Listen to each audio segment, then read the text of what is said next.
देने के लिए धन्यवाद। मैंने अपने इस वक्तव्य का शीर्षक दिया है हिंदी में ज्ञान रचना की परंपरा। बहुत सारे बातें हुई हैं हिंदी भाषा को लेकर, तो उसमें नहीं जाऊँगा क्योंकि जो कहना है वो उससे भटक जाऊँगा, इसलिए लिख के भी ले आया हूँ।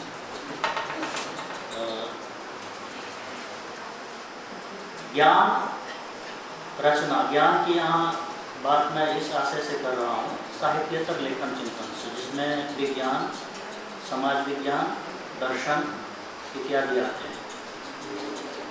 परंपरा शब्द का प्रयोग जानबूझ के कर रहा हूँ यह जतलाने के लिए कि हिंदी में ज्ञान रचना की, इस तरह के विषयों की ज्ञान रचना की परंपरा रही है। उसमें विभिन्न कारणों से उतार चढ़ाव आते रहे हैं, वो अलग बात है। दुख की बात यह है कि हम अभी तक उस परंपरा को मूर्त रूप नहीं दे पाए हैं, वो हमारे सामने दृश्य रूप में नहीं है, जिसे हम संदर्भ के तौर पे उपयोग कर सकें या उसकी आलोचना कर सकें। तो यही वजह है कि जब CSDS में भी भारतीय भाषा कार्यक्रम के तहत प्रोग्राम एक गोष्ठी रखी गई थी, या आज यहाँ भी जो बातें हुई हैं, अजीम प्रेम जी अनुवाद कार्यक्रम चला रहा है, तो अमूमन यह मान्यता अंतर्निहित होती है कि हिंदी में पहली बार या दूसरी बार हम ऐसा काम करने जा रहे हैं। मानो कि इससे पहले इस तरह के प्रयास किए ही नहीं गए, इस तरह की चिंता व्यक्त की ही नहीं गई, या जो समस्याएं या जो सवाल हम आज उठा रहे हैं उनके जवाब तलाशने की कोशिश नहीं की गई या जवाब नहीं दिए गए। तो इसलिए मैं कह रहा हूँ उस परंपरा से वाकिफ होना हम लोगों के लिए जरूरी है। अब मैं गणित का विद्यार्थी रहा हूँ, इस परंपरा से मेरा साक्षात्कार कैसे हुआ? मैं भी तो यही मानता था कि हिंदी में तो कुछ नहीं है। तो इसका श्रेय जाता है महात्मा गांधी अंतर्राष्ट्रीय हिंदी विश्वविद्यालय। मुझे ये कहने में तनिक भी संकोच नहीं है। सर बैठे हैं, गुरबानंद सर, वे हमारे यहाँ टीचर थे, उन्होंने ही सारा उस समय संभाल रखा था कि कम से कम मुझे अकादमिक जगत में लाने, अगर मैं अकादमिक जगत में हूँ तो लाने का श्रेय जो है वो महात्मा गांधी अंतर्राष्ट्रीय हिंदी यूनिवर्सिटी को जाता है। अगर हिंदी माध्यम से और बेहद ही अनौपचारिक किस्म की प्रवेश प्रक्रिया नहीं होती तो ना तो सिलेक्शन होता और ना ही समाज विज्ञान की दुनिया से परिचित होता। मैंने दाखिला लिया था स्त्री अध्ययन विषय में। स्त्री अध्ययन को कहीं कहीं जेंडर स्टडीज भी कहा जाता है। विदेशों में बहुत दिनों से पढ़ाया जा रहा है, भारत में यह नया विषय है। तो 2002 में हिंदी में इसे शुरू करना बड़े साहस की बात थी, हिम्मत की बात थी। और आपको ये भी बता दूं कि वर्धा विश्वविद्यालय में जो सिलेबस बनाया गया था वो सिलेबस शायद ही देश के किसी भी विश्वविद्यालय में वैसा सिलेबस था उस समय। सारे विषयों में अनुवाद रहा हो, साहित्य रहा हो, अहिंसा और शांति अध्ययन रहा हो या स्त्री अध्ययन रहा हो, मतलब सिलेबस ऐसा था कि उसे पढ़ाना मुश्किल था। अध्यापक नहीं थे तो अतिथि अध्यापक, बड़े बड़े विद्वान अतिथि अध्यापक के तौर पे आते थे। सारी जिम्मेदारी गुरबानंद जी निभा रहे थे और उन्हें कोई सहयोग नहीं मिल रहा था प्रशासन से भी और दूसरी जगह से। है हम लोगों की पढ़ाई लिखाई बहुत अच्छी चली, बिल्डिंग नहीं थी, ब्यूरोक्रेसी नहीं थी, तो पढ़ाई अच्छी चली। इसलिए जब बिल्डिंगें आ जाए तो ये मत समझिए कि पढ़ाई अच्छी होने लगी।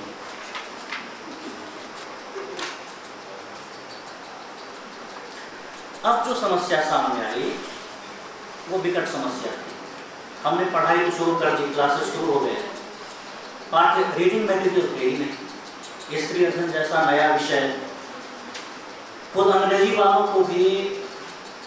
वालों के लिए भी स्त्री अध्ययन में टेक्स्ट बुक न के बराबर थे। अभी मैरी जॉन ने एक पेंगुइन 8-10 साल पहले पेंगुइन से उनकी रीडर आई है, लेकिन अंग्रेजी वालों को भी विभिन्न जर्नल्स में छपे लेखों, एडिटेड किताबों आदि का सहारा लेना पड़ता था। यानी ढंग का एक टेक्स्ट बुक अंग्रेजी में नहीं था, हिंदी में तो एकदम से गायब था। इसका मतलब ये था कि हिंदी में भी समाज विज्ञान करने के लिए कम से कम अंग्रेजी इतनी आनी चाहिए थी जिससे कि पढ़ के आप समझ सकें और हिंदी में खुद को व्यक्त कर सकें। तो यह जान लीजिए कि हिंदी माध्यम में समाज विज्ञान करने का यह अर्थ कदापि नहीं है कि आप अंग्रेजी ना जानें। अंग्रेजी जानना ज़रूरी है एक ब्रिज लैंग्वेज के तौर पर भी। लेकिन यहाँ यह भी ध्यान देने वाली बात है, और अजीम प्रेमजी यूनिवर्सिटी से भी मैं मुखातिब हूँ इस मामले में, कि जब हमें पाठ्य सामग्री के निर्माण की ज़रूरत होती है तब हम अंग्रेजी से या किसी दूसरे भाषा से अनुवाद करने की सोचते हैं। यानी वो पाठ्य सामग्री के निर्माण की ज़रूरत है, न कि हिंदी समाज के बौद्धिक पुनर्निर्माण या यहाँ नए क्षितिज खोलने की इच्छा से जन्मी हुई ये चीज़ है। जैसा कि इस पर्चे में हमारा जो आयोजन आज ये 2 दिनों का होने वाला है, इसका एक मुख्य इस पर्चे में यह भी लिखा हुआ है, ज्ञान के नए क्षितिज खोलना और हिंदी समाज के बौद्धिक पुनर्निर्माण के लिए सोच विचार करनी है हमें।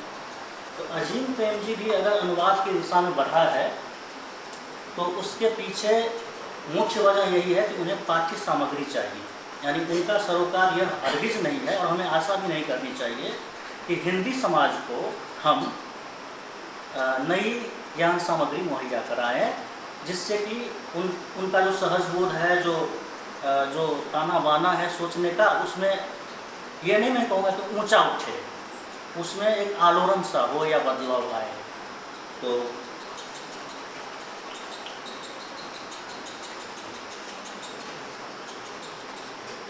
उन्हीं दिनों रामविलास शर्मा को पढ़ा, भारत में अंग्रेजी राज और मार्क्सवाद। तो कई पत्र पत्रिकाओं के रेफरेंस मिले जो कि 20वीं सदी के मतलब सरस्वती से शुरू होती थी। सरस्वती 1900 या 1901 में प्रकाशित होना शुरू हुई, और आप सबको मालूम होगा कि सरस्वती के आधार पर ही रामविलास जी ने नवजागरण का पूरा वो ढांचा खड़ा किया हुआ है उन्होंने। तो वो अलग से बहस का विषय है कि नवजागरण हुआ या नहीं और सरस्वती के आधार पर ही उसे कायम करे कि नहीं, लेकिन संदर्भ वहाँ काफ़ी मिले। यह दिखा कि हिंदी में साहित्येतर लेखन भी हुआ है, ऐसा रामविलास शर्मा को पढ़ने के बाद पता चला, उससे पहले मुझे पता नहीं था। फिर फ्रांचेस्का ओर्सिनी, शोभना निझावन, वसुधा डालमिया, इन सब की किताबों से भी गुजरते हुए लगा, और ख़ास करके यहाँ चर्चा मैं करूँगा, वो थेसिस पब्लिश नहीं है। अविनाश कुमार हिस्टोरियन रहे और हमारे स्त्री अध्ययन में शुरुआती वर्षों में टीचर भी रहे, तो उनकी थीसिस है हिंदी स्फेयर पर, पब्लिक स्फेयर नहीं है, हिंदी लिटरेरी फील्ड पर है।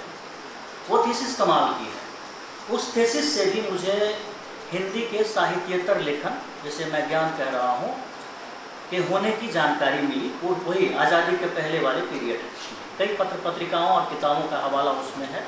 और वो थीसिस इसलिए भी महत्वपूर्ण है, उसका एक अध्याय इस पर केंद्रित है कि किस तरह से निराला जैसे साहित्यकारों ने भी विचारात्मक साहित्य का विरोध किया। मतलब उन्होंने कहा कि हिंदी साहित्य की ही भाषा हो, विचारात्मक साहित्य की नहीं, विचार हाशिए पर ही रहे। तो एक चैप्टर है उनका है प्रिविलेजिंग लिटरेचर करके, उसमें ये सारा उन्होंने डिबेट दिया हुआ है। निराला का नाम मैंने इसलिए लिया कि वो काफ़ी नामी है, हम लोगों के लिए आदरणीय है, और भी बहुत सारे लेखक थे, जो साहित्यकार थे, जो विरोध कर रहे थे विचारात्मक साहित्य का। इसका एक कारण ये भी था, जो प्राकारांतर से मैं बोल दूँ, कि हो ये रहा था दरअसल टेरी ईगल्टन की किताब है फंक्शन ऑफ क्रिटिसिज्म, बहुत अच्छी किताब है, उसका भी उन्होंने जिक्र किया है। तो होता ये है जब कहीं पर कोई बोर्जुआ पब्लिक स्फीयर डेवलप हो रहा होता है तो कुछ मेन ऑफ लेटर्स पैदा होते हैं जो पीरियडिकल्स और अन्य लेखों के माध्यम से साहित्य के अलावा भी और फील्डों पर लिखते हैं। इतिहास पर भी लिख देंगे, अर्थशास्त्र पर भी लिख देंगे। तो उन सबको चुनौती देते हुए विश्वविद्यालय में जो अनुशासन शुरू हुए तो अध्यापक गण भी लिखना शुरू कर दिए। तो अध्यापकों और मेन ऑफ लेटर्स के बीच लड़ाई भी चली। उसकी वजह से भी ये विचारात्मक साहित्य और लिटरेरी जो मटेरियल है, राइटिंग है, उसके बीच ये द्वंद्व सा उभरा। खैर ये तो ये था।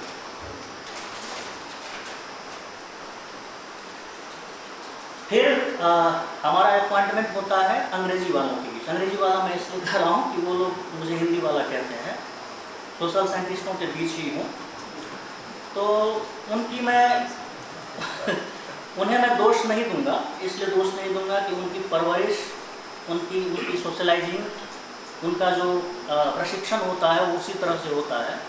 तो भारतीय भाषाओं के प्रति बड़ी उपेक्षा भाव से वो देखते हैं। उन्हें सहसा विश्वास नहीं होता कि कोई इन भाषाओं में समाज विज्ञान भी कर सकता है। एक वाकया बताऊं कि बहुत ही मेहनत से मैंने चांद पत्रिका पर एक लेख तैयार किया और शोभना निझावन को भेजा, तो उन्हें बहुत अच्छा लगा। उन्हें हिंदी भी पढ़नी आती है, और हमारे सेंटर में जब मैंने उसे पेश किया तो एक मोहतरमा ने कहा कि हिंदी तो हिंदू महासभा की भाषा है। तो पर्चे में क्या था उस पर बहस नहीं हुई, उस पर विचार विमर्श नहीं हुआ, और हिंदी भाषा को लेकर के ये सब कुछ होने लगा। तो धीरे धीरे मुझे लगने लगा कि कहीं न कहीं ज्ञान और राजनीति में संबंध तो है, सत्ता संरचना में और ज्ञान में संबंध तो है, और इसका भाषा से जुड़ाव तो है। और ये लोग यूं ही नहीं यहाँ पहरेदारी कर रहे हैं अंग्रेजी की, बहुत बड़ा इसके पीछे जो है संजाल फैला हुआ है। उसमें मैं उस डिबेट में अभी नहीं जाऊँगा। मैंने सामग्री खंगालनी शुरू कर दी, और मेरे हाथ बहुत सामग्री लगी है, किताबें लगी हैं, और मैं दावे के साथ कह सकता हूँ कि अगर उन किताबों और सामग्री से हम गुजरें तो हम कम से कम यह कहने की स्थिति में नहीं होंगे कि हमारे पास शब्द नहीं है। उस समय के लेखकों ने या अध्यापकों ने अच्छे अच्छे शब्द गढ़े हैं, शब्द गढ़ने के तरीके भी बताए हैं, किन शब्दों को हूबहू ले लिया जाए यह भी बताया है, और अनुवाद की भी एक गजब की पद्धति उन लोगों ने डेवलप की। वो लोग अनुवाद नहीं करते थे जैसा कि हम लोग आज करते हैं। वो लोग लिखते थे कि यह किताब अमुक किताब पर आधारित है, एक भूमिका लंबी सी लिखते थे। इसका एक उदाहरण हम लोगों के सामने है, रामचंद्र शुक्ल का विश्व प्रपंच। देखिए कितनी लंबी भूमिका है।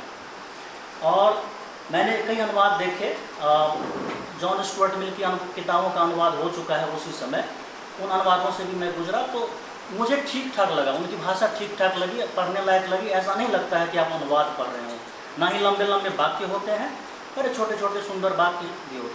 तो एक प्रयोग चल रहा था और कोशिशें थी, भले ही हिंदी को राष्ट्रभाषा बनाने के नाम पर ही सही, लेकिन पता नहीं वो क्यों अवरुद्ध हुआ, और हम क्यों शब्दों के लिए भटक रहे हैं। ये शायद फिर मैं ये कहूँगा कि हमारे पास वो परंपरा जो है अभी सामने नहीं है किसी भी रूप में। जैसे कि अन्य भाषाओं में या विदेशों में भी, जैसे बांग्ला की सारी पत्र पत्रिकाएँ और किताबें ऑनलाइन उपलब्ध हैं, डिजिटाइज हैं, लेकिन आप हिंदी की आज़ादी से पहले की तो छोड़ दीजिए, आज़ादी के बाद की भी पत्रिकाओं को ढूंढने निकल चलिए तो आपको शायद ही एक जगह सारी पत्रिकाएँ मिल सके। और कहने की ज़रूरत नहीं कि इन पत्र पत्रिकाओं में ही, जिसे मैं कहता हूँ beyond the bound of book, जो किताब का रूप नहीं ले सके, इन पत्र पत्रिकाओं में ज्ञान संबंधी काफ़ी लेखन हुआ है, अनुवाद के रूप में या मौलिक रूप में। तो ज़रूरत यह है कि उस सामग्री को भी हम इकट्ठा करने का एक कुछ मतलब प्लान बनाए, योजना बनाए, जो अकेले के बस की बात नहीं है। मैंने चांद, माधुरी और विशाल भारत ये सब इकट्ठा किया है, और भी इकट्ठा कर रहा हूँ। और मेरी योजना है कि एक मैपिंग जैसी की जाए, जैसे हिंदी में विज्ञान लेखन की मैपिंग हो चुकी है, की गई है, 2-3 किताबें हैं उसकी। हिंदी में मेडिकल साइंस राइटिंग की भी पर भी रिसर्च हुआ है, लेकिन हिंदी में सोशियोलॉजिकल राइटिंग या सोशल साइंस राइटिंग या हिंदी में दार्शनिक लेखन की मैपिंग या उसका इतिहास नहीं लिखा गया है। तो वो लिखना ज़रूरी है, और इसमें कई लोगों को एक साथ जुटने की ज़रूरत है। मैपिंग मैं वो इसके क्या कहेंगे इसको, नवीसी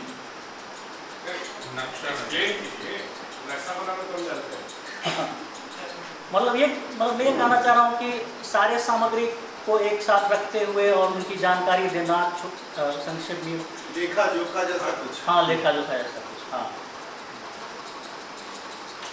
तो मुझे अपने इस सारे उद्यम में जो कुछ उपाय नज़र आए हैं, तो वो आप सबके सामने रख रहा हूँ। एक तरीका तो ये नज़र आया है कि सामयिक पत्र वो लोग कहते थे, पीरियडिकल्स को वो लोग सामयिक पत्र कहते थे। इन पत्र पत्रिकाओं में जो साहित्येतर सामग्री है उन्हें हम इकट्ठा करें, उनका एक डेटाबेस बनाएं, उससे हमें शब्द भी मिलेंगे, शैली का भी पता चलेगा। ज़रूरी नहीं है कि सारा सारी सामग्री हमें काम की भी हो, लेकिन ऐतिहासिक महत्व तो उनका है। हम ये भी देख सकेंगे क्या ट्रेंड चल रहे थे विचारों के स्तर पर। दूसरा तरीका उस सामग्री में घुसने का है हिंदी की संस्थाएं और प्रकाशन संस्थान, उसके स्तर से भी हम उसमें जा सकते हैं। जैसे नवल किशोर प्रेस पर तो काम हुआ ही है, एम्पायर ऑफ बुक्स के नाम से, तो नवल किशोर प्रेस, इसके बाद नागरिक प्रचारणी सभा, नागरिक प्रचारणी सभा के बाद है आपका हिंदुस्तानी एकेडमी, हिंदी साहित्य सम्मेलन, इंडियन प्रेस, गंगा ग्रंथागार, गंगा ग्रंथागार से गंगा पुस्तक माला निकली थी, जिस पर शोभना निझावन यॉर्क यूनिवर्सिटी में काम कर रही हैं हिंदी में। उन्होंने पहले शोधा पत्रिका पर काम किया, अभी उस पर काम कर रही हैं। और ताज्जुब की बात है कि उन लोगों के पास पूरा डिजिटाइज मटेरियल है, कहीं जाने की ज़रूरत उनको नहीं पड़ती। अच्छा, भारत सरकार, राज्य सरकार की विभिन्न शोध प्रकाशन संस्थाएं और ग्रंथ अकादमियाँ, जैसे राजस्थान हिंदी ग्रंथ अकादमी, हरियाणा इनसे एक समय में अच्छी सामग्री निकली है। यह हम नहीं कह सकते कि सारा कचरा ही था उसमें। तीसरा तरीका है ग्रंथमालाओं के जरिए, बहुत सुंदर सुंदर नाम से ग्रंथमालाएं निकाली गई थी। मनोरंजन पुस्तक माला, इस मनोरंजन पुस्तक माला की 50 किताबें करीब मेरे पास हैं। इसके बाद हिंदी समिति ग्रंथमाला, ज्ञानपीठ लोकोदय और मूर्ति देवी जैन ग्रंथमाला, नाम देखिए, कृषि उपयोगी पुस्तक माला। इन पुस्तक मालाओं के जरिए भी हम उन किताबों को छांट के एक वर्गीकरण कर सकते हैं। दूसरा है और अंतिम है ये, चौथा है लेखक और लेखिकाओं के आधार पर। एक एक लेखक 15-15, 20-20 किताबें लिख रहे थे। पाठ्य पुस्तकें भी होती थी, अनुवाद भी होता था और जनोपयोगी भी होता था। इस तरह की सामग्री वो लिखा करते थे। तो जैसे अब देखिए, हम लोग संतराम के बारे में ज़्यादा नहीं जानते। चारू गुप्ता ने अभी उन पर काम किया है, संतराम बीए पर, तो वो लोग काम कर रहे हैं। सत्यभक्त पर उनका काम है, हालांकि सत्यभक्त का जिक्र रामविलास शर्मा ने भी किया था। धनी राम प्रेम सोयास में उन पर काम हो रहा है, हमारे यहाँ नहीं। वो आके बताएंगे हमें कि ये देखो कितने इम्पोर्टेंट थे।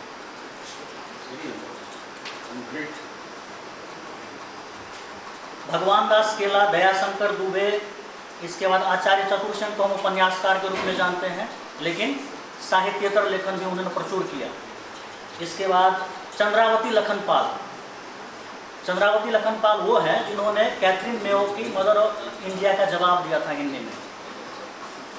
और उमा नेहरू है, रामेश्वरी नेहरू हैं, इन सब के लेखनों को देखने की ज़रूरत है। और एक पांचवा तरीका जो मैं सोच रहा हूँ है अनुशासन। इस एंगल से भी हमें जाना चाहिए कि हिंदी में इतिहास लेखन, हिंदी में राजनीति विज्ञान लेखन, हिंदी में अर्थशास्त्र लेखन, इस तरह की एक कोशिश जो है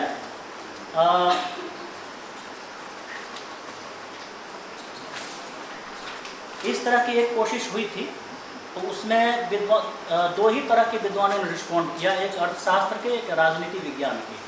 उसको भगवान दास केला और दयाशंकर दुबे ने एडिट किया। उस किताब का नाम है हिंदी में अर्थशास्त्र और राजनीति विज्ञान संबंधी साहित्य, और 1946 में छपा था। करीब 250 पुस्तकों का उसमें संक्षेप में ब्यौरा दिया हुआ है।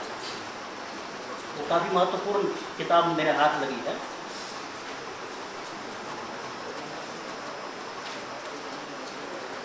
अब जैसे मैं उसका थोड़ा सा विषय ये पढ़ देता हूँ ताकि पता चले कि क्या वो सोच रहे थे। जैसे अर्थशास्त्र की किताब को उन्होंने इस तरह से बांटा था, सिद्धांत के तहत जो आते थे वो किताबें, भारतीय अर्थशास्त्र, प्राचीन भारतीय अर्थशास्त्र, आर्थिक विचारों का इतिहास, आर्थिक इतिहास, इन सब पर किताबें हैं। 15-15, 20-20 किताबों की लिस्ट बनी हुई है वहाँ।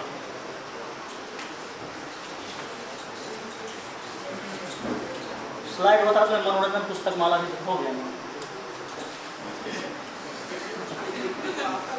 भगवत शरण अग्रवाल है, जानते हैं हम लोग। भगवत शरण अग्रवाल का एक किताब मुझे हाथ लगा, मैंने देखा। इनमें नगरों का अध्ययन है। तो अर्बन स्टडीज़ की जो हम बात कर रहे हैं, यहाँ देखिए कि नगरों का अध्ययन हो रहा था।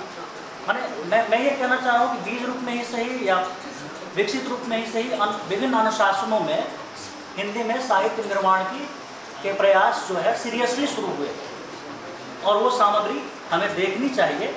इससे शायद हम दोहराव से भी बच सकें। मदर इंडिया का हिंदी में जवाब हो चुका है, अनुवाद हो चुका है, तो अभी कमल भारती ने फिर से अनुवाद कर दिया है। मदर इंडिया जो है कैथरीन में होगी, उसका अनुवाद हिंदी में उसी समय हो गया जब किताब आई, और अभी कमल भारती ने फिर से उसका अनुवाद किया है। अगर उन्हें पता होता या ये सामने होता तो शायद उस मेहनत से बच जाते बेचारे। ऐसे कई अनुवाद भी मिल जाएंगे, शायद अजीम प्रेमजी यूनिवर्सिटी को भी काम आ जाए, तो देखने की जरूरत है। और एक अंतिम बात ये कहूँगा कि अनुवाद पर ज़्यादा जोर ना दें, कोशिश ये करें कि जैसे राउलेस क्रिटिकल सीरीज़ है, वेरी शॉर्ट इंट्रोडक्शन है ऑक्सफोर्ड यूनिवर्सिटी की, उस तरह की किताबें भी लिखवाइए। और भाई हिंदी में समाज विज्ञान में लिखने वाले लोग हो चुके हैं, अनुवाद पर ही ज़्यादा मत कीजिए। ठीक है, कुछ की टेक्स्ट को अनुवाद आप करवाइए, मजबूरी है, लेकिन लिखवाइए, ये जरूरी है, नहीं तो आप कुछ नहीं कर सकते।